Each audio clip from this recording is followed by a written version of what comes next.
Hi everybody, and welcome to Control All and Compete. Today we're joined by the pro EAFC player Adam Ryan, and this is the story. Adam, how are you? I'm doing well, thanks for having me on the podcast. That's Excited. fine. I was going to say, we've known each other for a while, right? But you know what I don't know? I know all about the great career you've had and that you're having. I think I was going to talk about how you got into gaming. So I've never spoken about that before. So tell me your earliest memory of gaming. So I think my earliest memory was every Saturday I used to go to my granddad's house and I was very spoiled by him. Right. I've found out these days though he wasn't rich or anything like that, he just liked sort of getting a loan and making sure I had everything, so I'm grateful for that. But I always had the latest console and stuff like that. I think my earliest memory was playing FIFA 06 and I was born in 2001, so I would have been 5. But I have a picture, I'll get it sent over, maybe we can show it on the screen where I'm holding a controller. Was that PlayStation or? That was a PS1 and when I was in playgroup. Right. So my earliest console was a PS1 and then I always followed the PlayStation ecosystem, never ever had an Xbox, which I kind of regret. I kind of wish because everybody got an Xbox 360, didn't they? It was PS2 and then it kind of changed to Xbox, and then back to PlayStation now I would say. So yeah, earliest memory for me is just always being at my granddad's, just getting spoiled, you know, whatever I wanted, and I'm very grateful for that. But that's a brilliant story about your granddad. Thinking he's rich, but he's just actually doing everything for you. And I think, so what does he think of, like, I'll jump ahead a bit, what does he think of like the career you've had now then? Does he take credit for that? I wish you could have seen it. He passed away when I was maybe 14, something like that, just sort of getting in there into the industry.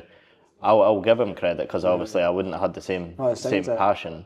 And I did give him credit throughout my career. It's actually getting fixed just now, but I usually wear a chain.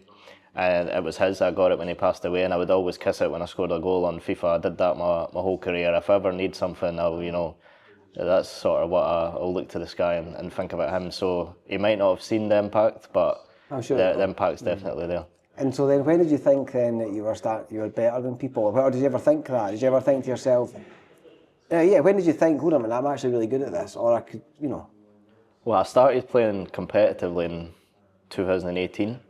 And even going back to 2017, when I was still at school, I had a couple of friends who were good as well, but we were all just good, we were all just average. And then suddenly I just started becoming way better. I'm not sure how it kind of happened, it just kind of happened out of nowhere.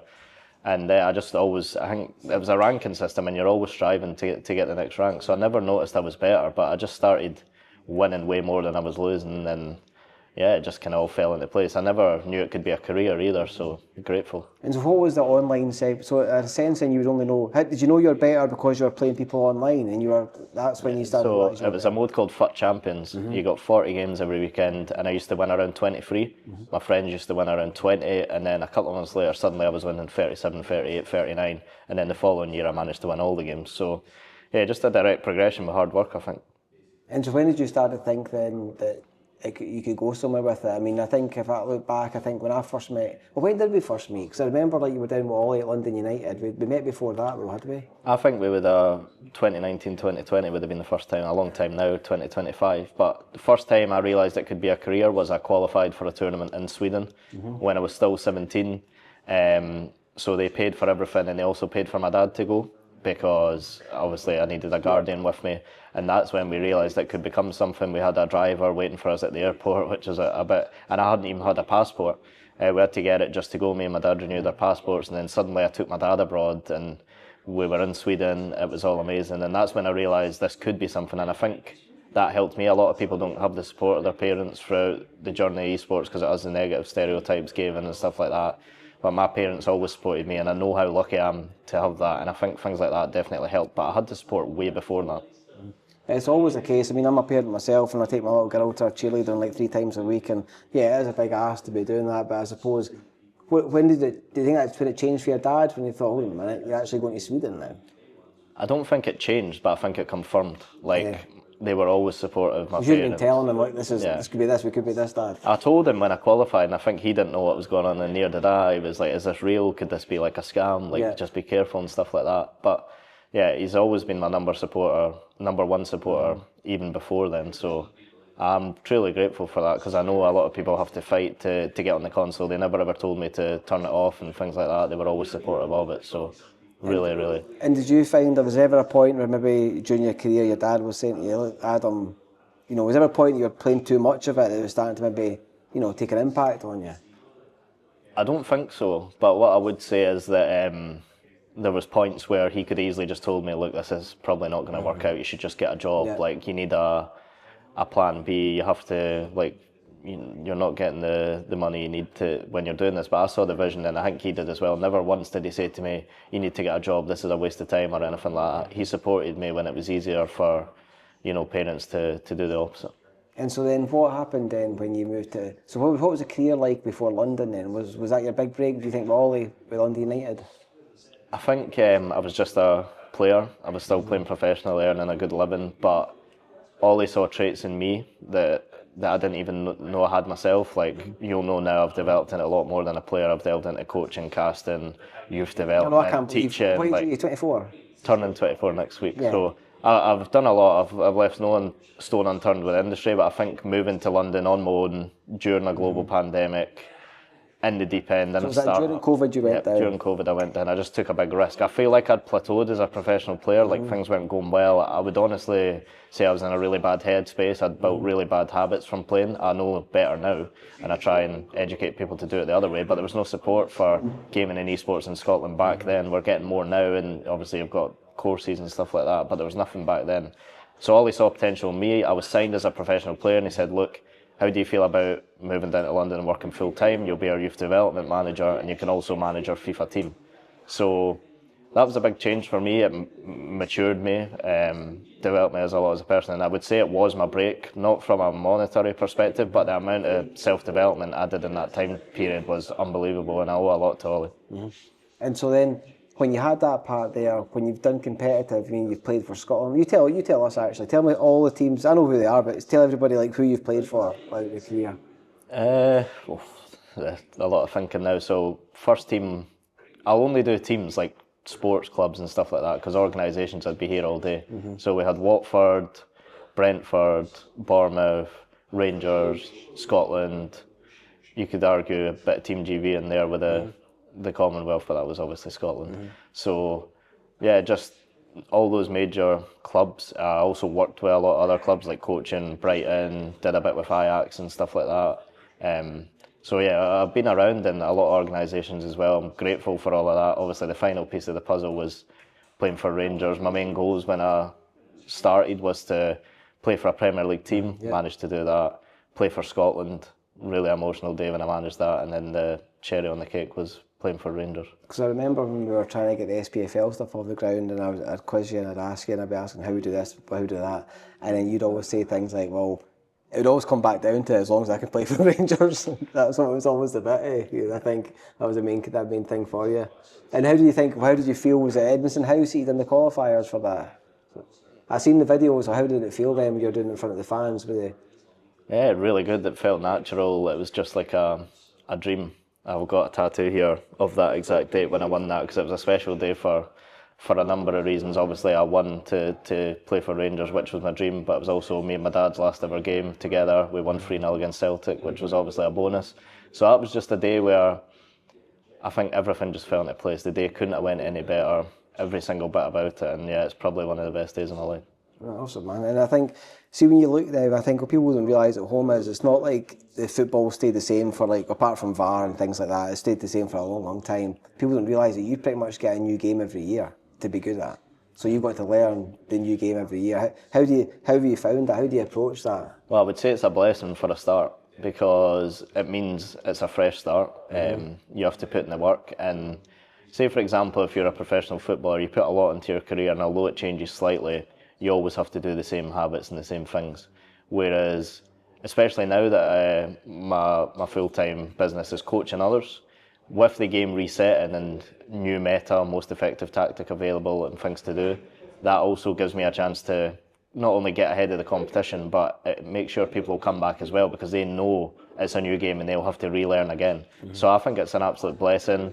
The game can get very repetitive over the course of the year, and I think it's the perfect reset point for a new game. And the best part about it is the fundamentals will stay the same. So it's always the same controls, going back however you want. You have the FIFA controls or the PES controls, you can decide what one you want. And that's not changing. The only thing that changes is the most effective tactic available. And being a professional player for so long and the coaching background, I know how to find that most effective tactic available, how to convey it to others. So it's a superpower for me, but I think other people maybe wish they keep the cards and you spend a lot of time getting them, but I enjoy the fresh start. It will be, because if you've got somebody that's really good at this meta or this game, then like you said, they might not be really good at the next one, right? How do you think the transition's been between FIFA and EAFC then? How do you think that transition's been? Like, what was your thoughts before it happened? Yeah, I think everybody was still calling it FIFA at the start, but I think there's a clear transition. I think they still use the same code and it's the same sort of fundamentals and ultimate team and all that they go with. So I've found no issues with it. I think they're doing well. They're partnering up with a lot of clubs and that now. But I think I still am guilty of calling it FIFA sometimes. And so what as well? And I've seen that there's other games that are trying to enter the market. I think did Ronaldo? Has he got a game coming out? Yeah, so he's partnered up with UFL, who are also trying to release their own football game. They have Goals as well, who are also trying to release their own game. And I think they were like web-free sort of crypto-based at first, and then they've actually stripped that back and decided they don't want to do that. But they're a AAA title, so would expect big games from them. Obviously, UFL partnered with Ronaldo, and both have a lot of funding, but it's very hard to replicate what FIFA and EAFC has done, and they'll always be the one that everybody knows. So it is a big challenge, but I wish them all the best. I would love for more football games to be there and more games that keeps everyone on their toes, doesn't it? 100%. More competition. Yeah. And so, see, when actually the FIFA, I'm going to ask you, are you X to shoot or B to shoot then? Always B. Always B, yeah. Because I think, was it PlayStation? So what was the difference between, I was between, is it eFootball or PES at the time? That was the difference between. Yeah, that's the difference. Yeah. But on both games, you can change to whatever you prefer, so it's not as big, a bit as big as a problem as people think. And do you think then? So here's one for you then. What, you know, you're saying you're getting better at it, and you found you're getting better at it. What do you think you were doing that was making you better at it? Like, was it the skill moves, or was it that? Because I never do any of the skill moves, but unless it's by accident. I think I just became obsessed, and see, when you become obsessed, it has a ripple effect. So everybody just plays the game. You can go on FIFA and play a game, whether it's against your son or whatever it is. Just play a game. You pick your team, you play, you try and score goals.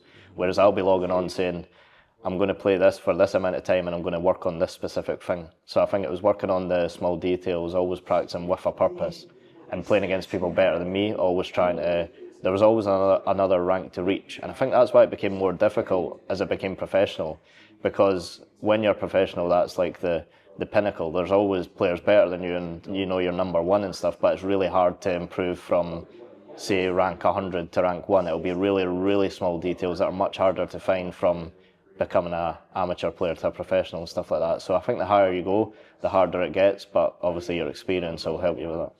And so that's a good one, right? So I suppose you talk about Brazilians and you know, traditional football being the best.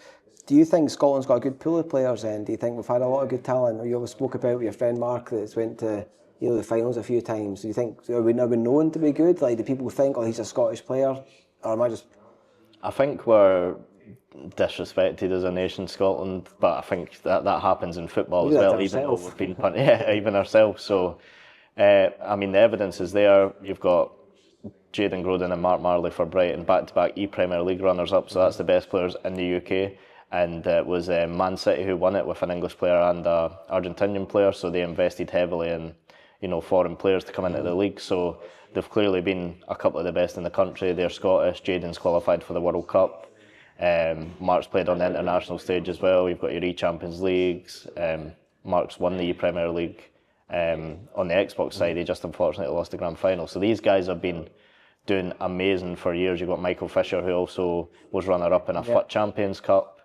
You've got me, Gary McInnes, big stuff, who obviously done stuff in the Commonwealth Games. We've got younger people coming through now as well. So there's no doubt the talent's there, but the infrastructure's never been there. So we've 100%, considering the circumstances, 100% punched above our weight. Because when you think about it, you talk about Man City, we've had some experiences with them, right? And they've got full teams now. They've got employed staff that are dedicated to the esports. Same with Manchester United. We think about up in Scotland, still these guys are just doing it off their own back, aren't they? With no any kind of infrastructure around them. Well, I can say Man City, they invest full time in their players. They're very well looked after, and they have all the tools to succeed. Whereas the two boys that have made the final for Brighton in back-to-back years, they've had no support whatsoever from Brighton. Literally nothing. They're just playing for the club and that's it.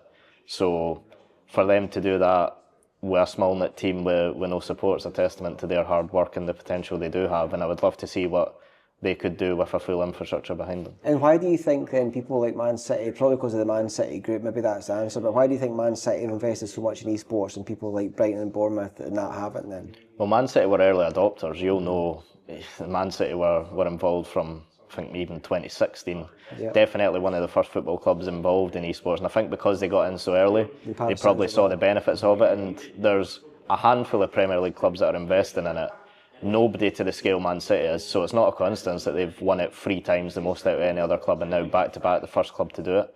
It's because they've got a dedicated team. I know Saul and his team, I know they've got at least 6 staff who are always working hard. They've got full-time coaches, players, they're doing trips to Dubai to engage with partners and stuff like that. They just do things the right way, and that is why they get the results. It helps they've got the resources from the traditional brand City Football Group and stuff like that, but it's not a coincidence, and why wouldn't you invest if you're getting the results and there's no direct competition because other clubs aren't willing to take the risk? And do you think then people like Man City, they'll have their professional players, so when the ePremier League comes about, they're saying, no, that's our players, that's it. But can you tell us about how you qualify for the teams? People might think, why are you not trying to compete with Arsenal? Is that, but you've got a way to try and get in, haven't you? So tell us about that. Yeah, so obviously I don't support any Premier League club, so I'm happy to just go for the club that's going to give me the best chance to get through. And if you're going against Man City, these players are fast track to call it.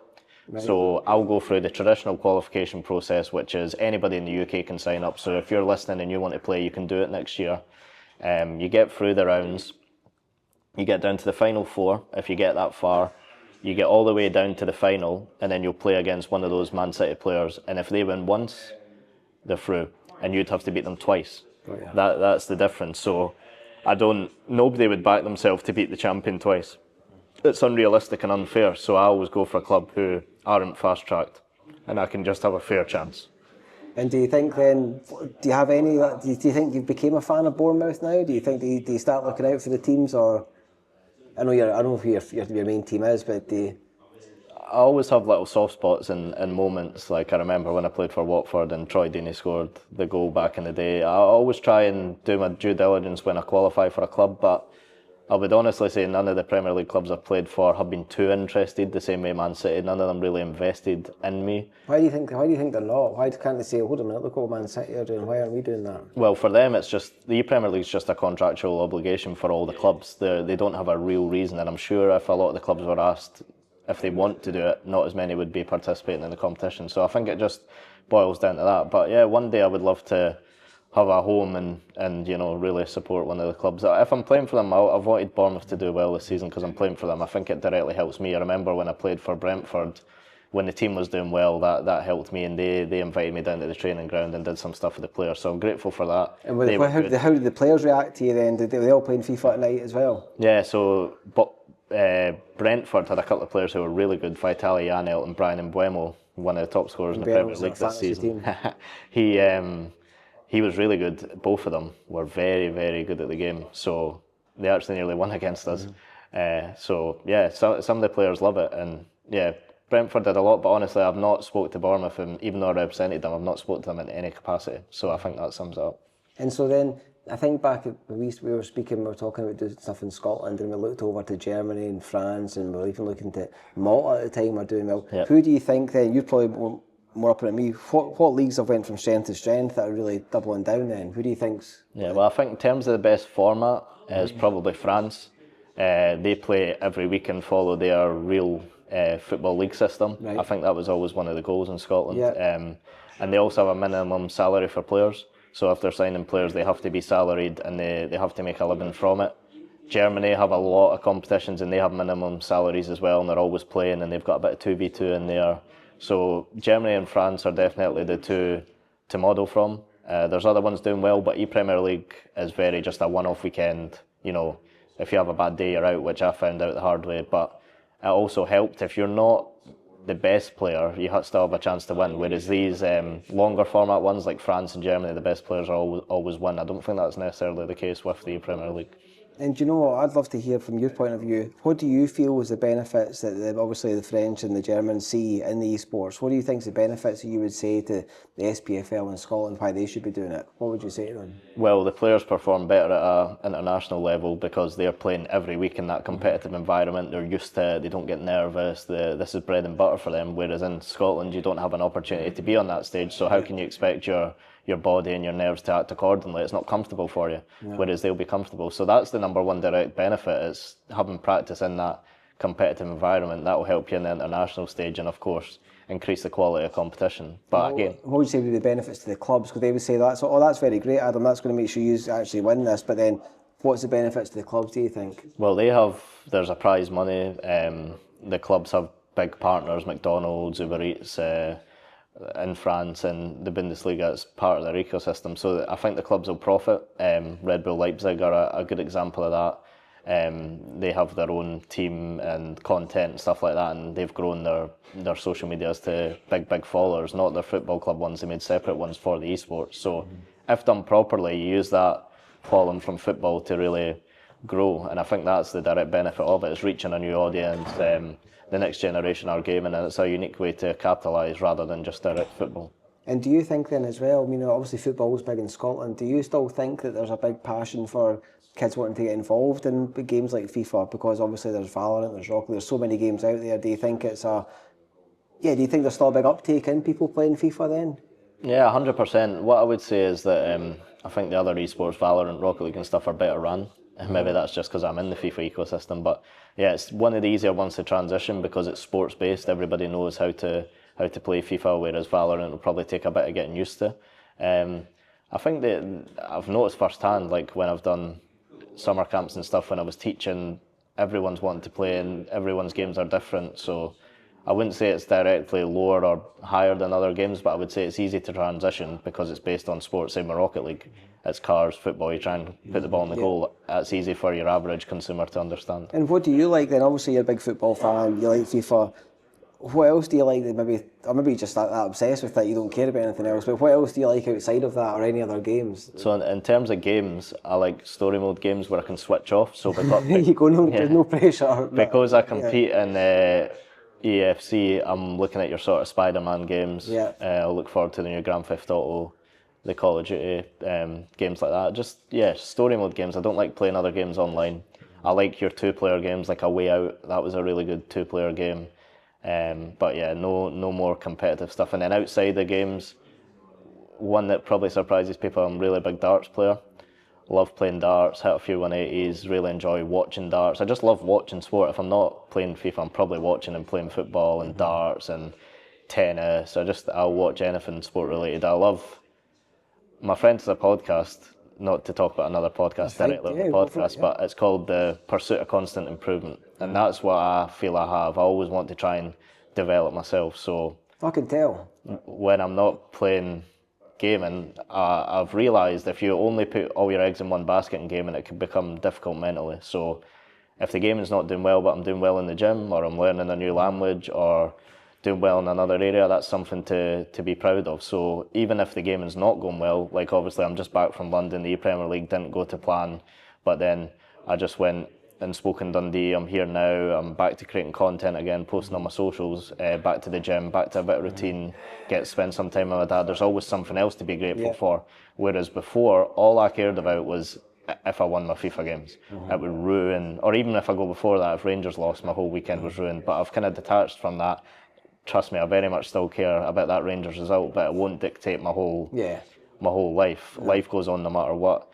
If I go to the gym, and it's still a work in progress, but if I'm going to the gym, it's for that pursuit of constant improvement, always wanting to develop myself, and that's what I try and do now. My life is way more than just being a professional player now. Obviously, I've got the coaching and all the other aspects, but it's more than esports as well. I just want to try and be a good person. I think you can always try and improve that.